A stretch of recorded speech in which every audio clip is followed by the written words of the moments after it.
आज बात होगी कि इमरान खान ने अपनी डेडलाइन दोहरा दी, हुकूमत ने अवाम से बदला लेने का पूरा इरादा कर लिया। हुकूमत की मुल्क दुश्मन पॉलिसी अवाम के लिए बबाले जान कैसे बनी? मुत्तहदा हुकूमत के दावे महज दिखावे साबित हुए। अब किसी को भी डी चौक पर धरना नहीं देने देंगे, हुकूमत अपनी मुद्दत पूरी करेगी, ऐसा वाज़ेह अल्फाज में कह दिया वज़ीर आज़म शहबाज शरीफ साहब ने। अच्छा, इमरान खान साहब ने भी क्लियरली बता दिया कि कोई डील नहीं हुई है, जून में इंतखाबात की तारीख दे दी जाए। अगर इसमें ताख़ीर करती है हुकूमत तो फिर क्या होगा, क्योंकि सिर्फ 6 दिन की डेडलाइन दी गई है आप लोगों की जानिब से, खान साहब की जानिब से। हमारे पास ऑप्शन मौजूद है, हम पूरी मुल्क तक अपना एहतजाज एक्सटेंड कर सकते हैं। देखो, हम बैठेंगे तो नहीं, हम तो हर हद तक जाएंगे।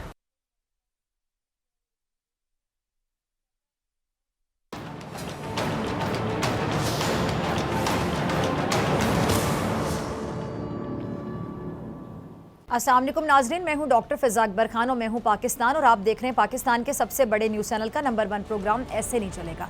आज बात होगी कि इमरान खान ने अपनी डेडलाइन दोहरा दी, हुकूमत ने अवाम से बदला लेने का पूरा इरादा कर लिया। हुकूमत की मुल्क दुश्मन पॉलिसी अवाम के लिए वबाले जान कैसे बनी? मुत्तहदा हुकूमत के दावे महज दिखावे साबित हुए।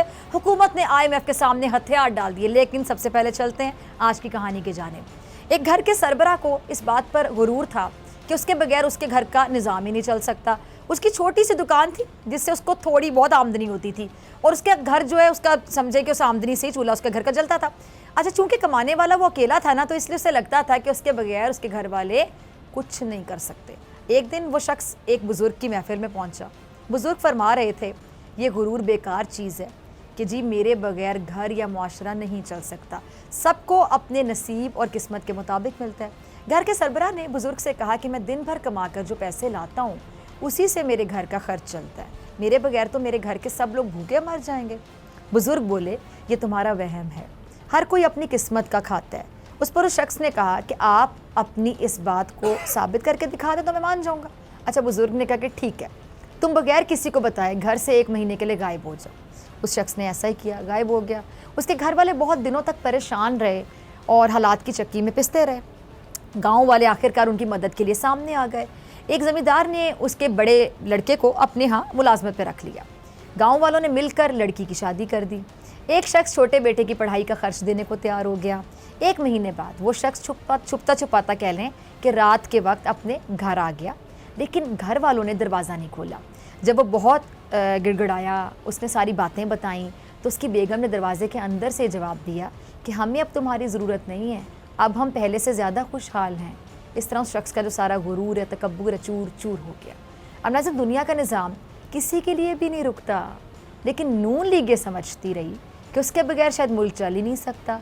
और यही वजह थी कि इमरान खान की जब हुकूमत आई तो उस वक्त नून लीग ने हुकूमत को मुश्किलात में डालने के लिए तरह तरह के हथकंडे इस्तेमाल किए। लेकिन सख्त हालात के बावजूद इमरान खान ने इनकी खुशफहमी को दूर कर दिया और इनके बगैर मुल्क का पहिया चला कर दिखा दिया। हालांकि कोरोना ने, आपको याद होगा, माशी अबतरी ने इमरान खान की हुकूमत के लिए बहुत बड़े बड़े चैलेंजेस खड़े कर दिए थे, लेकिन इमरान खान ने अपने विजन से, अपनी जहानत से मुल्क को मुश्किलात से निकालने में किरदार अदा किया। लेकिन उनके हरीफों को ये बात कहाँ आसानी से हज़म होनी थी। उन्होंने अपनी इस खुशफहमी पर इमरान खान की बेहतरीन परफॉर्मेंस की जो या कारकर्दगी की कह लें कि ज़रबे लगते देख कर क्या किया कि जी एक बार फिर से इक़्तिदार में आने के लिए जतन करने शुरू कर दिए और इमरान खान के खिलाफ बैरूनी साजिश का आलाकार बनकर हुकूमत का खात्मा कर दिया बिलाखिर। अच्छा, इस तरह ये लोग एक बार फिर से ज़बरदस्ती इक़्तिदार पे मुसल्लत हो गए, लेकिन हुकूमत में आने के बाद इन्हें एक बार फिर से नाकामी का सामना करना पड़ा। अवाम ने इन्हें यह एहसास दिलाया कि इनके आने से मुल्क का ज़्यादा नुकसान हो रहा है, और इसीलिए अवाम ने इमरान खान का इस्लामाबाद मार्च में भरपूर साथ दिया। और अब तो हुकूमत ने IMF के आगे घुटने टेक कर दर हकीकत बड़ा जुल्म कर डाला है, जिस पर इमरान खान ने भी आज आवाज़ उठाई और हुकूमत के तर्ज अमल पर भी इसे खूब आड़े हाथों लिया। ज़रा सुनिएगा खान साहब को। अच्छा, सुना आपने इमरान खान को। इमरान खान ने लॉन्ग मार्च में होने वाली हुकूमती गुंडागर्दी की निशानदेही की, अपने मार्च को जलसे में बदलने की वजूहात भी बयान की। इमरान खान ने इस हवाले से अपना जो रद्द अमल दिया है, मैं उन्हीं की ज़बानी आपको बताती चलूँ। इमरान खान कहते हैं कि सुप्रीम कोर्ट ने हुक्म दिया था कि रास्ते से रुकावटें हटाई जाएँ, लेकिन ना तो रुकावटें हटाई गईं, ना कोई पुलिस एक्शन रोका गया। हुकूमत ने अदलिया का हुक्म नहीं माना। रात के अंधेरे में लोगों के घरों पर हमले किए गए। उन लोगों ने चुन चुन कर पुलिस अफसरान को लगाया और लोगों पर जुल्म किया। मेरे कारकुनान ने कहा कि हम धरने में क्यों नहीं बैठे, लेकिन जब मैं इस्लामाबाद पहुंचा तो मुझे अंदाज़ा हुआ कि ये हालात को किस जानिब लेकर जा रहे हैं, किस तरफ लेकर जा रहे हैं। इसलिए मैंने हालात को इंतहाई संगीन होने से बचाने के लिए धरना नहीं दिया। मेरी किसी से कोई डील नहीं हुई, मैं नफरतें नहीं फैलाना चाहता था, मैं इदारों के दरमियान कोई तसादुम नहीं चाहता था। ये हुकूमत के लोग यजीद के मानने वाले हैं। मैंने इनको 6 दिन दिए, अगर इन्होंने इलेक्शन की तारीख नहीं दी तो मैं फिर से निकलूंगा। हम हुकूमत के साथ उस सूरत में बैठेंगे अगर वो जून में नए इलेक्शन का ऐलान करें, लेकिन अगर ऐलान ना हुआ तो मैं ये वाजे कर दूं कि फिर इस बार हम तैयारी करके निकलेंगे। मैंने चीफ जस्टिस को ख़त लिखा और उनसे पूछा कि जमहूरियत में हमें पुरअमन एहतजाज करने का हक है या नहीं है। अच्छा नाज़रीन, इमरान खान का जो बड़ापन है मुलाज़ा कीजिए ज़रा कि उन्होंने कौम और मुल्क के तहफ़्फ़ुज़ को पहली तरजीह दी। ये बड़े ज़र्फ़ की बात है। अब इससे अंदाज़ा लगाया जा सकता है कि इमरान खान की सियासत अपने लिए नहीं है, बल्कि इस बंदे की सियासत जिसका नाम है इमरान खान, इस बंदे की सियासत कौम के लिए, मुल्क के लिए है। अच्छा, इमरान खान ने मौजूदा हुकूमत के वज़रा के करप्शन केसेस का हवाला दिया और क्या कहना था खान साहब का कि जी 30 साल से ये लोग इस मुल्क को खा रहे थे, हर किस्म का जुर्म कर रहे थे। इन लोगों को इस मुल्क पर बिठा दिया गया और इसके ख़िलाफ़ हमें पुरअमन एहतजाज करने की इजाज़त नहीं दी गई। जो लोग ज़मानतों पर हैं उनको वज़ीर आला, वज़ीर आज़म बना दिया जाता है। 60% काबीना पर करप्शन केसेस हैं। अब नाज़रीन, ये बात हकीकत है कि नून लीग के कई वज़रा का नाम अब ECL से निकल चुका है, जिस पर सुप्रीम कोर्ट ने एक्शन ले लिया है और सुप्रीम कोर्ट ने ECL से निकाले गए वज़रा की तफसीलात भी तलब कर ली हैं। और इस केस पर सुप्रीम कोर्ट का 5 रुकनी लार्जर बेंच तहकीकाती इदारों में आला हुकूमती शख्सियात की मुदाखलत पर अज़-खुद नोटिस की समाअत कर रहे हैं। अब आला अदलिया और इसके मौज़िज़ जजेस के होते हुए इस मामले में यकीनी तौर पर इंसाफ ही होगा। अच्छा, इमरान खान ने हुकूमत की जानिब से अवाम पर इकट्ठा 30 रुपये पेट्रोल बम गिराने पर भी आड़े हाथों लेते हुए इन्हें आईना दिखाया है। अच्छा, मैं भी ज़रा दिखाऊंगी, ये पहले ज़रा मिफ्ता साहब का क्लिप देखिए, उसके बाद मैं आईना दिखाती हूँ। तो सुना आपने मिफ्ता साहब को। मिफ्ता साहब और उनकी हुकूमत ने IMF के सामने घुटने टेक दिए हैं। पेट्रोल 30 रुपये इकट्ठा महंगा करके इन्होंने अवाम पर जुल्म की इंतहा कर दी। अब ऐसा लग रहा है जैसे ये लोग अवाम से इलेक्शन हारने का बदला ले रहे हैं। और ये मिफ्ता साहब पहले क्या करते थे, बड़े बड़े लेक्चर दिया करते थे, रोज़ TV पर आकर इमरान खान की हुकूमत को मईशत का सबक पढ़ाया करते थे। यही मिफ्ता साहब, यहाँ तक कि नून लीग और दीगर जमातें इमरान खान की हुकूमत के बजट को PTI IMF बजट कहा करती थी। आपको याद होगा, क्योंकि ज़्यादा पुरानी बात नहीं है। और यही साहब थे जिनको आप TV पे देख रहे हैं, इनका नाम है मिफ्ता साहब। अब यही मौजूदा हुकूमत IMF के इशारों पर नाच रही है। अच्छा, मिफ्ता साहब के अल्फाज पर ज़रा गौर कीजिए। क्या कह रहे हैं कि पिछली हुकूमत की गलत पॉलिसीज़ की वजह से हमें पेट्रोल की कीमतें बढ़ाना पड़ी। पिछली हुकूमत की गलत पॉलिसीज़ की वजह से। वैसे सबसे आसान होता है कि पिछलों पे डाल दें, उनका मामला था, उन पे गिरा दिया जाए मलबा। अच्छा, पेट्रोल की कीमतें कह रहे हैं बढ़ाने से थोड़ी सी महंगाई में इजाफा होगा, थोड़ा सा इजाफा। अब मिफ्ता साहब मईशतदान कम और कॉमेडियन ज़्यादा लग रहे हैं, माजरत के साथ मिफ्ता साहब। जब इमरान खान की हुकूमत में पेट्रोल 3 रुपये बढ़ता था तो क्या कहते थे मिफ्ता साहब कि गरीब आवाम पिस जाएगी, बेचारी आवाम, महंगाई का सुनामी आएगा। और अब ये मिफ्ता साहब ने इकट्ठे 3 नहीं 30 रुपये पेट्रोल बढ़ा दिया। और 30 रुपये पेट्रोल बढ़ाने के बाद ये कहते हैं कि NEG महंगाई हुई है, थोड़ी सी महंगाई हुई है, शर्म होती है कोई। वो क्या कहते हैं ख्वाजा आसिफ साहब, कोई शर्म होती, कोई हया होती है।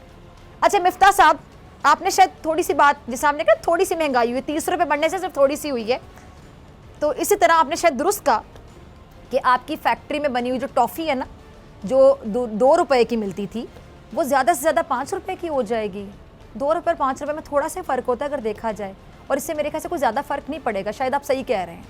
अच्छा, आप ये भी कहा करते थे कि पेट्रोल 70 रुपये फ़ी लीटर होना चाहिए था, और जब आपको इक़्तिदार मिलेगा तो आप लोग पेट्रोल की कीमतें नीचे ले आएंगे। और जब पेट्रोल 137 रुपये फ़ी लीटर मिलता था तो उस वक्त यही मिफ्ता साहब, ये जिनको आप TV पे देख रहे हैं, मैं बार बार कह रही हूँ, यही मिफ्ता साहब क्या कहते थे कि पेट्रोल इतना महंगा हो गया कि लोगों की जेबों में इतने पैसे नहीं कि बेचारे पेट्रोल खरीद सकें। तब लोग बेचारे थे क्योंकि ये लोग अपोजिशन में थे, अब ये हुकूमत में है तो बस भी थोड़ी सी महंगाई हुई है, सीधी सी बात है। तब ये कहते थे बेचारे लोग पेट्रोल नहीं खरीद सकते। लोग इसलिए बेचारे थे क्योंकि हुकूमत इमरान खान की थी, PTI की थी, और ये लोग अपोजिशन में बैठे हुए थे। अब लोग बेचारे नहीं, और 30 रुपये भी बढ़ जाए तो थोड़ी सी महंगाई है क्योंकि हुकूमत इनकी है। अब ये माशाल्लाह पेट्रोल 180 रुपये का हो गया है फ़ी लीटर। इस पर मेरे ख्याल से मुझे नवाज शरीफ साहब के बेटों की तरह अल्हम्दुलिल्लाह कहना चाहिए। शायद अल्हम्दुलिल्लाह इन्होंने 180 रुपये फ़ी लीटर कर दी है। अच्छा मिफ्ता साहब, ज़रा बताएं कि क्या अब लोगों की कुव्वत ख़रीद जो है बढ़ जाएगी? ऐसे कौन सी जादू की छड़ी आप घुमाएंगे कि 30 रुपये पेट्रोल महंगा हो गया, 180 रुपये का हो गया, और लोगों की कुव्वत ख़रीद भी बढ़ जाएगी, और इन बेचारों के साथ कोई जुल्म भी नहीं होगा, और इनकी जेबों में से खुद ब खुद पैसे आ जाएंगे बाहर, वो पेट्रोल ख़रीदने लग जाएंगे।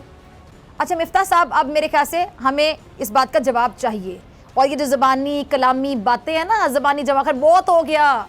एक और बात जो मैं मिफ्ता साहब की ज़बानी आपको ज़रा बताती चलूँ, वो पहले ये सवाल भी उठाया करते थे, याद होगा आपको, ज़रा गौर से सुनिएगा। क्या कहते थे कि जी इमरान खान की हुकूमत अगर पेट्रोल की कीमतों में इजाफा करके IMF से $1 बिलियन हासिल कर भी लेती तो क्या ये कामयाबी है?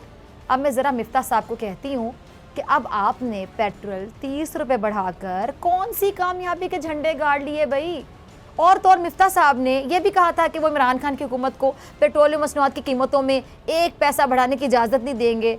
तो फिर आपने सही कहा था मिफ्ता साहब, 1 पैसा नहीं बल्कि इकट्ठे 30 रुपये बढ़ाने चाहिए। उस पर डिटाई देखिए कि थोड़ी सी महंगाई, थोड़ा सा, और ठीक वैसे ही आपने किया, इतने बढ़ाए और थोड़ा सा कह दिया उसको। यानी कहते हैं ना कि आप ज़ख़म पर मज़ीद नमक छिड़कने के मुतरादिफ, ये वो बात है, थोड़ा सा उसको कहना।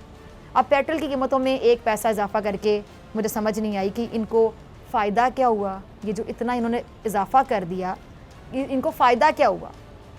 अच्छा, ये जो शाहिद खान नवासी साहब हैं, ये भी अपनी एक साइंस लड़ाते हुए कहा करते थे, याद है आपको, अक्सर कहा करते थे कि जी इनके अंदाजे के मुताबिक पेट्रोल की जो कीमत है 75 रुपये होनी चाहिए। लेकिन वही शाहिद खान नवासी साहब के अंदाजे सिर्फ पिछली हुकूमत के लिए थे, क्योंकि हुकूमत इमरान खान कर रहे थे, PTI वाले हुकूमत कर रहे थे और ये लोग अपोजिशन में बैठे हुए थे। अपनी हुकूमत पर अब जारी बात है, या तो अंदाजे बदल जाते हैं या एक नेक्स्ट लेवल है कि अंदाजे लगाना भूल जाते हैं। कहना बहुत आसान होता है, करना बड़ा मुश्किल होता है। अब नून लीग अपने किए की फसल काट रही है, इसलिए सियाने कहते हैं कि इतने बड़े बड़े बोल बोलने ही ना कि बाद में पछतावे और शर्मिंदगी के सिवा कुछ हाथ ना आए। अच्छा नाज़रीन, अभी तो इन लोगों ने 180 रुपये तक पेट्रोल की कीमतें पहुंचा दी हैं और ये आगे भी मज़ीद अगर पेट्रोल महंगा होता है, जो कि ख़बर है कि शायद मज़ीद पेट्रोल बढ़ाने का इरादा ये लोग रखते हैं। अब मेरा इन नाम नेहाद हुक्मरानों से एक सवाल है कि अब कहाँ गए आपके मईशत ठीक करने के मंसूबे? आने की बड़ी जल्दी थी, उनको हटाने की बड़ी जल्दी थी, तो फिर को प्लान भी लेकर आ जाते कि मईशत ठीक कैसे होगी। अगर आप लोगों ने भी यही कर तो फिर उन पर तनकीद किस मुँह से करते थे? अगर आप लोगों ने भी यही करना था तो फिर उन्हीं को महंगाई करने देते। उनकी महंगाई पे आए दिन क्यों इतने बड़े बड़े लेक्चर देते थे टीवी पे बैठ के? अब ये जो आपके मंसूबे हैं उन पर क्या मट्टी पड़ गई है? जो आपने बनाए हुए थे कहाँ बना के रखे थे? जरा बता दें कि जंग लग गया है या फिर मंसूबों पर पेट्रोल छिड़क कर आग लगा दी गई है? अच्छा, वैसे ऐसे मंसूबों पर ना पेट्रोल छिड़क कर आग ही लगा देनी चाहिए, जो मंसूबे बेचारी अवाम के लिए वाकई तकलीफ का और दर्द का बायस बन रहे हैं। और कोई शक नहीं है, अवाम इस वक्त बहुत गुस्से में है, महंगाई से तड़प रहे हैं अवाम। पेट्रोल की बढ़ती कीमतें, बढ़ती महंगाई पर अवाम क्या कह रही है, ये ज़रा हमारा सेगमेंट देखिए, बोल अवाम बोल। ये इन्होंने अदम एतमाद किस नाम से किया था? महंगाई के नाम पे। अब देखें 180 पे पेट्रोल चलेगा, ये कहते थे हम 80 पे लाएंगे। तो इसका तो जवाब ही नहीं बनता ना कि आप अगर आप इसको सपोर्ट करें, इन दैट्स मीन आप मुल्क को डिफॉल्ट ही करेंगे। ये चोरों की हुकूमत आ गई है तो बढ़ेंगे ही। ये भी खत्म, पेट्रोल भी खत्म, आवाम खत्म हो जाएगी। काम पे से उठ कर आ रहे हैं, पेट्रोल के नहीं है, 30 रुपए महंगा हो गया पेट्रोल। जो महंगाई है हर घर रोएगा, हर घर रोएगा। पर में क्या बोलेंगे, गरीब बंदा मरेगा और क्या करेंगे, अमीर तो घर पे बैठा रहेंगे। यही हमारे गवर्नमेंट है, अपने सीट के लिए लड़ते हैं, कोई गरीबों को ख्याल नहीं करते। ये जो लोग हैं ये सब निकले थे महंगाई के लिए निकले थे। महंगाई मार, जब भी इनको कुर्सी मिल गई, अपना मफाज मिल गया, अभी इनको गरीब आवाम की जो है ना वो कोई नहीं ऐसी। ये पहले कहती थी ये 150 रुपया भी बहुत महंगा, अब 180 इन्होंने खुद कर दिया। तो ये नाइंसाफ़ी है सर हमारे साथ, और जितना जल्दी हो सके इलेक्शन करवाएं। सर मैं तो यही कहूँगा, मैं तो एक मज़दूर बंदा हूँ, 1000 रुपये की दिहाड़ी लगाता हूँ। जब से पेट्रोल आज बढ़ा है 30 रुपये, पहले 150 रुपये से 180 रुपये हो गया, तो इसके लिहाज से महंगाई भी बढ़ेगी है। तो मैं गरीब बंदा किस तरह अपने अखराजात पूरे करूँगा? तो मैं हुकूमत से यही अपील करता हूँ कि महंगाई पर कंट्रोल किया जाए। देखा आपने अवाम का रद्द-ए-अमल। अवाम हुकूमत के झूठे आसरों, झूठी तसल्लियों, झूठे वादों से तंग आ चुके हैं। हुकूमत ने फौरी फैसले अगर नहीं किए, ना अहली दिखाई, जिसका खमियाजा बेचारी अवाम को भुगतना पड़ रहा है। अच्छा, नवाज शरीफ और उनकी साहिबजादी भी इमरान खान के दौरे हुकूमत में पेट्रोल की कीमतें बढ़ने पर क्या क्या कहते थे, ज़रा क्लिप है देखिएगा। अपने नवाज शरीफ ये कहते थे, नवाज शरीफ वो कहते थे। नवाज शरीफ कहते थे कि इमरान खान की हुकूमत ने रात के अंधेरे में अवाम पर पेट्रोल बॉम्ब गिरा दिया। जनाब नवाज शरीफ साहब, आपकी हुकूमत ने कौन सा दिन दिहाड़े पेट्रोल बम गिराया? बल्कि आपके प्यारे मिफ्ता साहब ने भी रात को ही पेट्रोल की कीमतें बढ़ाने का ऐलान किया। और मरियम बीबी माजी में क्या कहती थी वो भी जरा सुन लें। मरियम कहती हैं कि जी नवाज शरीफ और शहबाज शरीफ कहते हैं कि जब मुझे 1 रुपया फी लीटर पेट्रोल बढ़ाना पड़ता है तो इन दोनों के दिलों पर क़यामत गुजरती है। अब मरियम नवाज की इस बात ने मुझे यकीन जानिए बड़ा परेशान कर दिया। किस तरह? अब पेट्रोल की कीमत 30 रुपये बढ़ गई, 30 रुपये। तो क्या अब शहबाज शरीफ और नवाज शरीफ के दिल पर 30 बार क़यामतें टूट पड़ी होंगी यकीनी तौर पे, और वो भी एक साथ? नवाज शरीफ का दिल तो पहले ही बहुत कमज़ोर है, तो फिक्र होनी चाहिए ना आपको नवाज शरीफ के दिल की। अब ऐसे में 30 रुपये के हिसाब से 30 क़यामतें, 30 तकलीफ़ें नवाज शरीफ के कमज़ोर दिल पर अगर गुजरेंगी तो क्या हाल होगा उनका। खुदारा ये देखें, ये जुल्म ना करें, आवाम की खैर है। नवाज शरीफ का ज़रा सोचना ज़रूरी है आप लोगों के लिए। अच्छा, मरियम साहिबा ने अभी हाल ही में कहा था क्या कि जी अगर नवाज शरीफ को, ज़रा गौर से सुनिएगा, मरियम साहिबा ने क्या कहा था हाल ही में कि जी अगर नवाज शरीफ को इमरान खान की तरह सर झुकाकर IMF की सारी शराइत मानना पड़ी और IMF के कहने पर पेट्रोल और डीजल की जो कीमतें हैं बढ़ाना पड़ी तो वो ऐसा नहीं करेंगे, बल्कि वो अवाम पर बोझ बनने की बजाय हुकूमत छोड़। तो अब मुझे मरियम से सिर्फ एक सवाल पूछना है कि ये अवाम पर बोझ नहीं तो और क्या है? अब वो सवाल ये है कि क्या आप लोग अब हुकूमत छोड़ने के लिए तैयार हैं? कब छोड़ रहे हैं हुकूमत? क्योंकि अवाम तंग आ चुकी है और अवाम कह रही है कि अब ऐसे नहीं चलेगा। मिलते हैं ब्रेक के बाद, और ब्रेक के बाद हमारे साथ मौजूद होंगे असद कैसर साहब।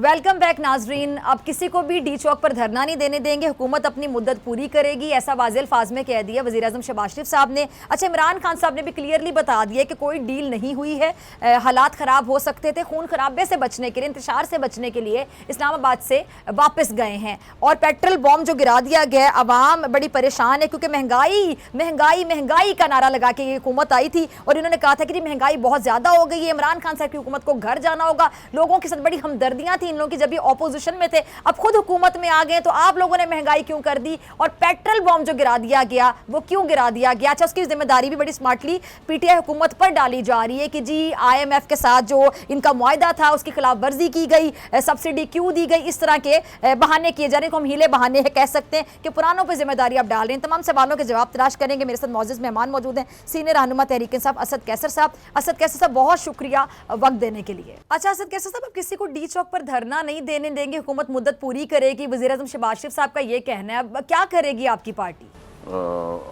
सुप्रीम कोर्ट की जो डिसीजन है हम उसको देखेंगे। ये हमारा कानूनी हक है। कॉन्स्टिट्यूशन में किसी पुरअमन एहतजाज को कोई नहीं रोक सकता। हम बिल्कुल कानून और आइन के अंदर रहते हुए अपना कानूनी हक इस्तेमाल करेंगे और एहतजाज करेंगे। ठीक है, मतलब ये शहबाज शरीफ साहब अगर इस तरह कह रहे हैं तो उसका कोई फ़र्क नहीं पड़ेगा, आपका जो इंथुजियाज्म है या आपकी जो स्ट्रैटेजी है उसमें कोई तब्दीली नहीं आएगी? नहीं, बिल्कुल नहीं। कल कोर कमेटी की मीटिंग है और उसमें डिस्कशन होगी। जो डिसीजन होगा उसके मुताबिक इंशाअल्लाह ताला अमल दरामद होगा। और हम ये बात बिल्कुल वाज़ेह करना चाहते हैं कि हम पुरअमन लोग हैं। हमने गुज़िश्ता 126 दिन का धरना दिया था। इसमें आप बता सकते हैं कि कभी हमने कानून को नहीं तोड़ा, ना हम कभी जो है ना तशद्दुद को सपोर्ट करते हैं। हमारा एहतजाज पुरअमन, क्यों हमारे पास फैमिलीज़ होती हैं, बच्चे, ख़वातीन और मतलब मुख्तलिफ फ़िक्र के प्रोफेसर्स और डॉक्टर, इंजीनियर, रिटायर्ड ऑफिसर्स। तो हमारा काम ही नहीं है, हमारे पास मिलिटेंट ग्रुप्स नहीं है, ना हम कोई इस किस्म की जत्ते हैं कि हम जो है ना पुरतशद्दुद काम करें। हम एक पुरअमन एहतजाज, हमारा कानूनी और आइनी हक है। हम सिर्फ और सिर्फ अपना कानूनी और आइनी हक इस्तेमाल करेंगे, हमें कोई नहीं रोक सकता इससे। ठीक है। अच्छा असद कैसर साहब, आप लोग तो नहीं चाहते कि इस तरह के हालात पैदा हों, और इमरान खान साहब ने भी वाज़ेह कहा कि जी कोई डील नहीं हुई, बल्कि खून खराबे से बचने के लिए, इंतशार से बचने के लिए इस्लामाबाद से वापस गए हैं। अच्छा, अब आप लोगों के पास क्या इतलात थी कि हुकूमत की तरफ से ये या राना सनाउल्लाह साहब का जिस तरह बार बार नाम लिया जा रहा है, वो राना सनाउल्लाह साहब या हुकूमत खून खराबा चाहती थी? बिल्कुल, आपने देखा कि जिस तरह यास्मीन राशिद जो एक ज़ईफ़ खातून है और बीमार भी है, उसके साथ जो रवैया और गुलनों ने किया, इसकी कोई मिसाल मिल सकती है? जो आलम इकबाल की बहू जो चीफ जस्टिस रही है उसके घर जो उन्होंने चादर दीवारी का तकद्दुस पामाल किया, इसका कोई मिसाल मिलता है? या जितना शेनिंग हुआ, जितनी जो है ना बर्बरीत हुई उनकी, हमने कौन सा ऐसा काम किया जो कानून के खिलाफ था? हमें तो ये दीवार से लगाना चाहते हैं। देखो इस वक्त पाकिस्तान तहरीक इंसाफ पाकिस्तान की सबसे बड़ी पॉलिटिकल पार्टी है और इस वक्त पाकिस्तान तहरीक इंसाफ तमाम सूबों की नुमाइंदा जमात है। इस वक्त इमरान खान इस मुल्क का सबसे बड़ा पॉपुलर लीडर है और वो लीडर है जिसके साथ तमाम मकतबा फिक्र के लोग उनके साथ है, नौजवान है उसके साथ, स्टूडेंट है उसके साथ, किसान है, मजदूर है, जो लायर्स है, मतलब जो भी मुख्तलिफ तबके हैं, पेशे हैं, पुख्तून है, पंजाबी है, सिंधी है, बलोच है, महाजर है, सब एक पार्टी में। पाकिस्तान तहरीक इंसाफ पाकिस्तान की सालिमियत की ज़मानत है। तो इसलिए हम कहते हैं कि जो सियासी पार्टी जो इस वक्त पूरी मुल्क में है, तमाम तबकों में है, तमाम कौमियतों में है, इसके ख़िलाफ़ अगर इस तरह तशद्दुद करेंगे और इसको जो है ना आप कोशिश करेंगे कि वो उसके ऊपर बात करें कि ये पुरतशद्दुद लोग हैं, तो ये कोई मानने के लिए तैयार नहीं है। हम पुरअमन लोग हैं, पुरअमन मुजाहरा करना चाहते हैं, एहतजाज करना चाहते हैं। इसको रोकना जो है ना, असद कैसे सब एक बात मुझे समझ नहीं आई कि एक तरफ कहा जा रहा था 250-300 लोग हैं, आप लोगों के साथ तो लाखों की तादाद में क्या हजारों की तादाद में भी लोग नहीं निकले, ऐसा कह रहे थे हुकूमत का मौकिफ था। तो जब हजारों की तादाद में भी लोगों ने नहीं निकलना था तो फिर डर किस बात का था? कंटेनर्स लगा के वो छोटी सी तादाद के रास्ते क्यों रोके गए? खौफजदा क्यों थी हुकूमत? और दूसरा मुझे लगता है कि इमरान खान साहब को खुद ही पॉपुलर कर देते हैं कि इमरान खान साहब के साथ शायद मुझे कभी कभी लगता है कि हुकूमत खुद हमदर्दी कर गई। जो कल किया गया, जो कुछ हुआ, शेलिंग हुई, जो मनाजिर थे पाकिस्तान के शहरों के, तो इमरान खान साहब को तो मजीद पॉपुलर कर दिया हुकूमत ने।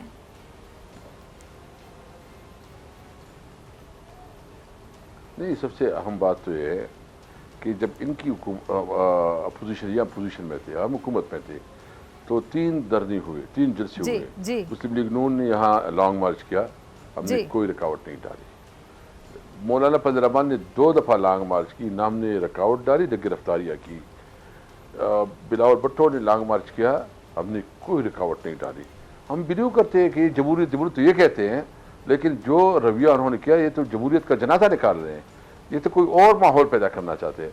हम तो समझते हैं कि आप हमें, ये हमारा कानूनी हक है, आप हमें कुल के रास्ता छोड़ते, हम आप एहतजाज रिकॉर्ड करते और हम सिर्फ ये बताना चाहते हैं कि जो साजिश हुई है और उसकी बुनियाद पर रजीम चेंज हुआ है, ये पूरी मुल्क की तौहीन हुई है, यानी सिर्फ हमारी नहीं, ये तो मतलब कोई भी इसका शिकार हो सकता है।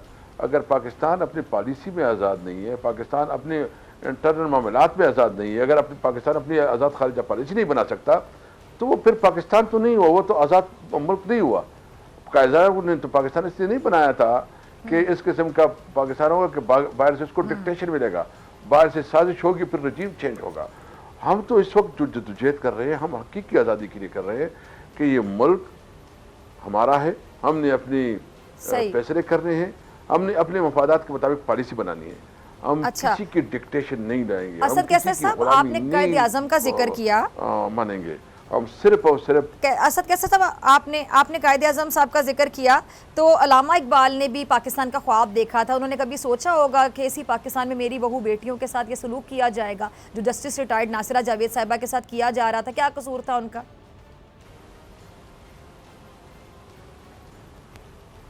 बहुत अफसोस है, मेरे ख्याल में इस पर तो जुडिशरी को सबोटो लेना चाहिए। एक खातून, एक जस्टिस रही है, खातून थी वो, और वो ख़ासकर जो है ना अल्लामा इकबाल की बहू। तो मुझे इस बात पे बहुत दुख है कि सुप्रीम कोर्ट क्यों ना इसकी नोटिस ले रही है, या हाई कोर्ट क्यों इसका नोटिस नहीं ले रही है कि इस तरह जो है ना उसकी एक बहुत ही मुहतरम खातून और जो जज रही हैं और अल्लामा इकबाल की बहू है, उसका इस तरह चादर चादीवार के तकद्दुस पामाल किया गया, लेकिन अदालत ने इसका समोटो नहीं लिया। मेरे ख्याल में मैं मुतालिबा करता हूँ कि अदालत इसकी समोटो ले और इसको खुद देखे।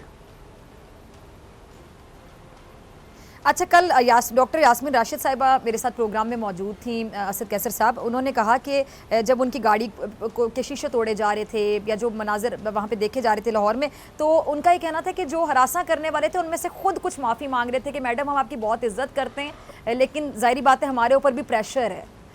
तो इस पर आपकी क्या राय है?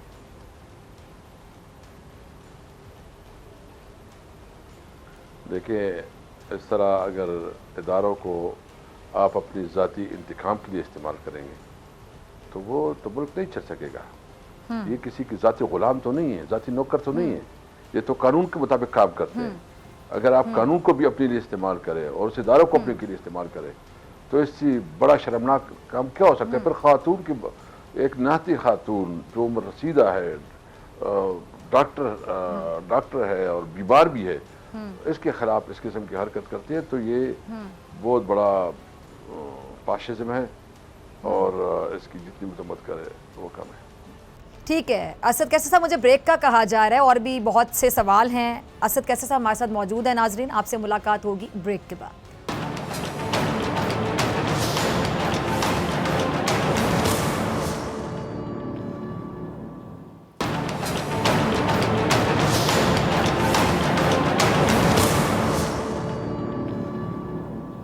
जी, ब्रेक के बाद खुश आमदीद। जून में इंतखाबात की तारीख दे दी जाए, अगर इसमें ताख़ीर करती है हुकूमत तो फिर क्या होगा? क्योंकि सिर्फ 6 दिन की डेडलाइन दी गई है आप लोगों की जानिब से, खान साहब की जानिब से। हमारे पास ऑप्शन मौजूद है, हम पूरी मुल्क तक अपना एहतजाज एक्सटेंड कर सकते हैं। देखो, हम बैठेंगे तो नहीं, हम तो हर हद तक जाएंगे। असद कैसर साहब हमारे साथ मौजूद हैं और गुफ्तगू के सिलसिले को आगे बढ़ाते हैं। कुछ अहम सवाल है मेरे जहन में। असद कैसर साहब आपकी तरफ आना चाहूँगी। अच्छा असद कैसर साहब, तहरीक इंसाफ का मुतालबा ये है कि जी जून में इंतखाबात की तारीख दे दी जाए, अगर इसमें ताख़ीर करती है हुकूमत तो फिर क्या होगा? क्योंकि सिर्फ 6 दिन की डेडलाइन दी गई है आप लोगों की जानिब से, खान साहब की जानिब से। हमारे पास ऑप्शन मौजूद है, हम पूरी मुल्क तक अपना एहतजाज एक्सटेंड कर सकते हैं। देखो, हम बैठेंगे तो नहीं, हम तो हर हद तक जाएंगे।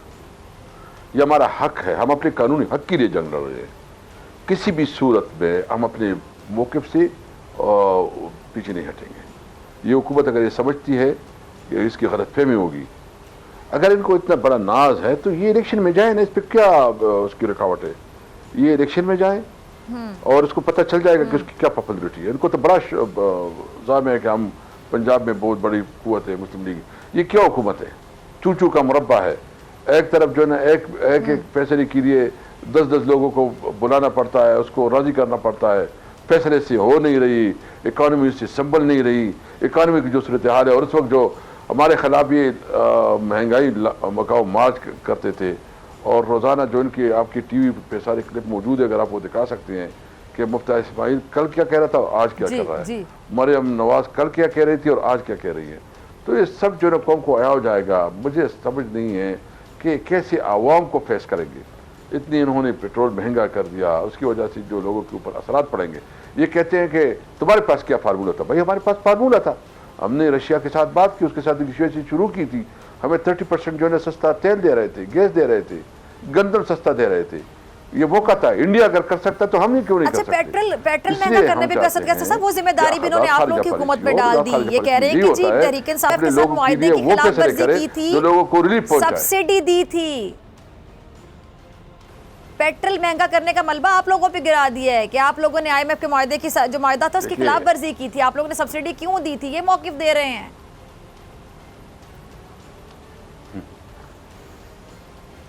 देखिए, सबसे पहले तो शर्म इनको तो आती नहीं है। वो क्या कहते हैं, शर्म अगर तुमको, ये देख ले इन असम्बली में सारे तकारीर की मौजूद हैं। ये PTIMF का बिलावल भुट्टो साहब जो है ना, बड़ा PTIMF बजट, और फिर जो शहबाज शरीफ साहब घंटों घंटों तकरीर करते थे और IMF पे तनकीद करते थे। तो हमने तो जो भी फैसला करना था अपनी कौम के इंटरेस्ट और उसकी कैपेसिटी को देख के कर दी कि हमारी कौम की कैपेसिटी क्या है, क्या उसके पास इतनी गुंजाइश बर्दाश्त कर सकती है। और हमने जो कोरोना में, आपको पता है, हमें तो 2 साल कोरोना ने बहुत ही हमारे लिए चैलेंज था। अल्लाह ने करम किया कि कोरोना से हम बाइज्जत तौर पर निकले और कोरोना में हमने अच्छा मैनेज किया। और उसके बाद जो है ना IMF फैटअप के कवानीन जो हमारे लिए बड़े मसाइल थे, फैटअप के इस वक्त हमारे लिए, तो हम तो हर तरफ से, लेकिन हम इकोनॉमी जो है ना मैनेज हो रही थी, हालात संभल रहे थे कि इस दौरान हमारे खिलाफ साजिश हो गई। अभी देखते हैं कि किस तरह ये हैंडल करते हैं। इनका बड़ा दावा था कि शहबाज शरीफ साहब जो है ना, अच्छा जरा बहुत बड़ा अच्छा मैनेजमेंट है, उसकी बहुत बड़ी स्किल है और वो क्या करेगा। अब देखते हैं कि वो किस तरफ लेके जाते हैं। सबसे बड़ा तोहफा उन्होंने दिया कि पेट्रोल महंगा कर दिया, और अभी सुना है कि बिजली भी महंगी कर रही है। सख्त फैसले कर रहे हैं ताकि कुछ वक्त के लिए इक़्तिदार में रहे। ये जितने वक्त इक़्तिदार में रहेगी इतने इसकी जो है ना पॉपुलरिटी ज़मीन बोस होगी, और इंशाअल्लाह ताला मैं तो कहता हूँ कि आपने सही बड़ा आपने अच्छी बात की। पर जो जब भी इलेक्शन होंगे तरीके साहब इंशाअल्लाह आएगी। अच्छा असद कैसे साहब, ये जो आप बात कर रहे हैं ना, मेरे ख्याल से इस बात का अच्छे तरीके से इल्म हो चुका है शहबाज शरीफ साहब को, क्योंकि खबरें ये कि शहबाज शरीफ साहब नए इलेक्शन की तारीख के लिए तैयार हैं, लेकिन आसिफ अली जरदारी साहब नहीं चाहते कि इलेक्शन जल्दी, और कुछ इत्तेहादी भी मुद्दत पूरी करना चाहते हैं जरदारी साहब भी, कुछ इत्तेहादी भी। फिर ये मामला कैसे हल होगा? और वही बात कि फ्रंट पे शहबाज शरीफ साहब हैं, वज़ीर आज़म वो हैं, तो वोट बैंक तो नून लीग का बड़ा गंदे तरीके से मुतासर हो जाएगा, जितनी महंगाई होती चली जाएगी, जितना लेट करते चले जाएंगे इलेक्शन को।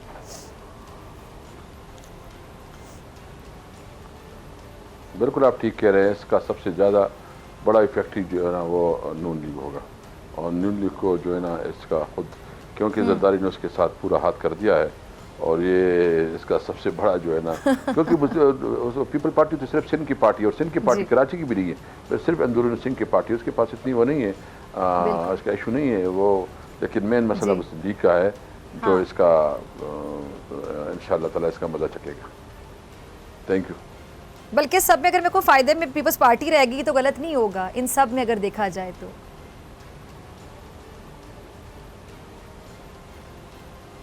बिल्कुल पीपल पार्टी जो है ना बिल्कुल खेल रही है, कैसे और मुस्लिम लीग नून जो है ना इसमें पूरी तरह फंस गई है।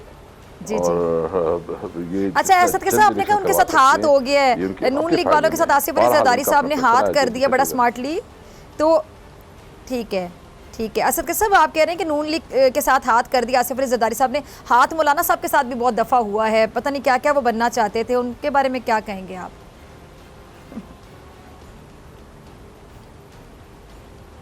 मौलाना साहब तो वो क्या कहते हैं, वो तो न 3 में है न 13 में है, उसका तो कोई है ही नहीं, वो तो फारिग होगा। उसके भाई 8-10 सीटें हैं, शायद आइंदा वो भी ना बड़े धोखे खाए मौलाना साहब, वो तो फारिग है, उसको तो बस एक कमेटी चाहिए थी, और उसने तवक्को ये थी कि वो जो है ना कोई इस्लाम के लिए शरीयत की कुछ करेगा। पता ये लगा कि उसने हज सबसे ज़्यादा महंगा कर दिया, और अपने बेटे को जो है ना मिनिस्टर बना दिया कम्युनिकेशन का। बहरहाल उसका तो कोई पोजीशन नहीं है। मैं समझता हूँ कि इस वक्त जो है ना सबसे बड़ा नुकसान जो है ना मुस्लिम लीग खुद अपनी कर रही है, और बहुत तेज़ी से उसका ग्राब कर रहा है। ठीक है। अच्छा असद के सब टाइम भी तेज़ी से गुजर है, पता ही नहीं चला, बस आखिरी 1 से 1.5 मिनट है मेरे पास। तो EVM और ये ओवरसीज पाकिस्तानियों के जो वोट डालने से मुतालिक तहरीक इंसाफ हुकूमत की तरमीम है वो जो ख़त्म की गई हैं, अब आप लोग बगैर EVM ओवरसीज पाकिस्तानियों के वोट के इलेक्शन लड़ने के लिए तैयार हैं, और नैब के भी जिस तरह पर काटेगा, इस पर भी आपका कॉमेंट चाहूँगी, लास्ट कॉमेंट।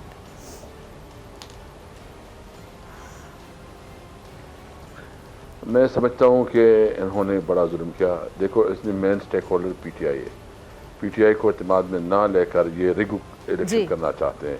हम किसी भी सूरत पे इसको नहीं, इसके खिलाफ हम कोर्ट में जाएंगे, जितने फॉर्म्स है उस पर हम जाएंगे। ये कानून साजी जो है ना किसी भी सूरत में काबिल कबूल नहीं है। ठीक है जी असद कैसा, बहुत शुक्रिया आपके वक्त के लिए। इसी के साथ डॉक्टर खान को दीजिए इजाज़त, आपसे मुलाकात होगी इंशाल्लाह पीर के रोज़, सेम टाइम सेम चैनल। अगर ज़िंदगी ने वफ़ा की, दुआओं में याद रखिएगा, अपना बहुत ख्याल रखिएगा। अल्लाह निगहबान।